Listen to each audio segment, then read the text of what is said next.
where we ended our previous video. It's worth noting that the derivatives, of course, give us the slopes of the tangent line. So to refresh our memory, f of x was x cubed minus 12x. And so if we sketch what this function looks like, it looks something like this, where that's supposed to be going through the origin. And so it gives us information that at minus 1, the slope of the tangent line is minus 9.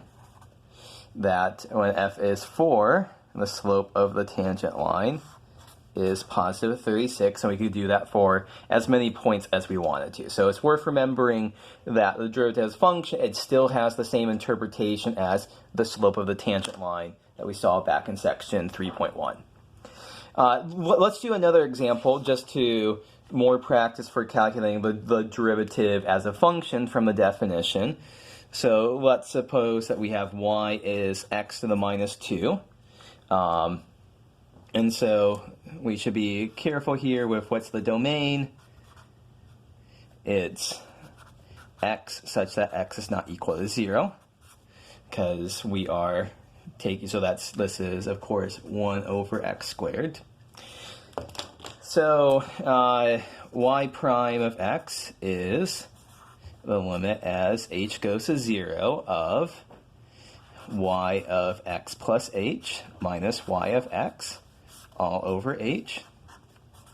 The limit as h goes to 0, we substitute in 1 over x plus h quantity squared minus 1 over x squared, all of that over h. If we checked right now, we've got 0 over 0 indeterminate form, because when we plug in h to be 0, 1 over x squared minus 1 over x squared is 0 over 0. So how many times have we said that now is the time for algebraic simplification? Put the numerator over a common denominator, x plus h quantity squared times x squared. Cross multiplying gives us x squared minus x plus h quantity squared. And at this point, there's two things that we should do. Number one, we move this h to the denominator. So the denominator is going to be h times x plus h quantity squared times x squared.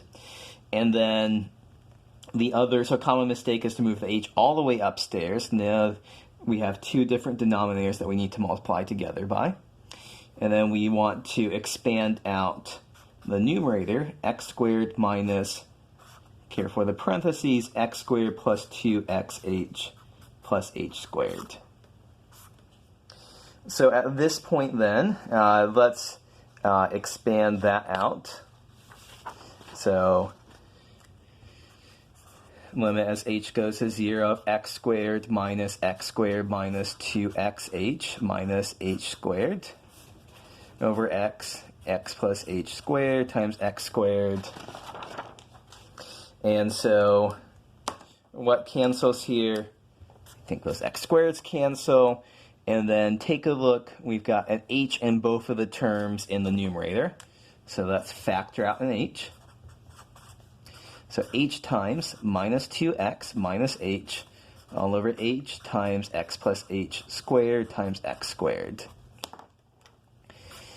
We cancel out those h's. I mean, if you do enough of these problems, they should feel very routine, that the same cancellations happen at the same points in the problem. This gets us so that we no longer have the 0 over 0 indeterminate form, so that we can apply substitution, substitute in 0 for h, and what do we end up with? Minus 2x. Remember, we're not touching the x because this limit with respect to h, not as a limit with respect to x. Minus 2x minus 0 over x plus 0 squared times x squared. And so what's going on here? Minus 2 in the numerator, minus 2x in the numerator. X squared times x squared is x to the 4th. And to finish this off, we've got x upstairs, 4 x's downstairs. So minus 2 over x cubed. So this shows that what is going on here, that the derivative, that if y of x is 1 over x squared, y prime of x is minus 2 over x cubed. Okay, so a second example of applying the definition here to crunch out the derivative as a function. Note that, let's just be careful about the domain. Our domain of our original function was all non-zero x. And so, once again, we see the only trouble spot here is when x is equal to 0. So, domain is still the same. It's all non-zero x. So, y is differentiable. To finish off this video, let me comment a little bit about notation. Notation is kind of important because there's a couple different common notations that we will use in this course for the derivative, and we should be able to freely move back and forth between them. So if we have y is equal to f of x, so notation for the derivative, we have the following possibilities. We could say y prime or y prime of x we want to emphasize as a function of x, or we could say f prime of x. So this prime notation, this is all due to Leibniz. So this is due to his full name, Gottfried, I'm probably butchering the German there, Gottfried Wilhelm Leibniz, who was a German mathematician. Sorry, I'm getting this all wrong. No, I am misreading my notes. This is due to Lagrange. Okay, so this is due to Joseph Lagrange, my apologies, who was a French mathematician who lived 1736 to 1813. So now I will get to the Leibniz notation. What Leibniz would do, so same thing to do the definition of the derivative, he would write df dx, or he'd write dy dx. Or sometimes, if we d by dx of whatever you're taking the function of. So instead of, so we could say here, to do the previous problem, we could say d by dx of, what was our function? 1 over x squared. So this would be how Leibniz would write what we just derived. Leibniz was a mathematician. He worked around 1700, in the late 1600s, very early 1700s, roughly speaking.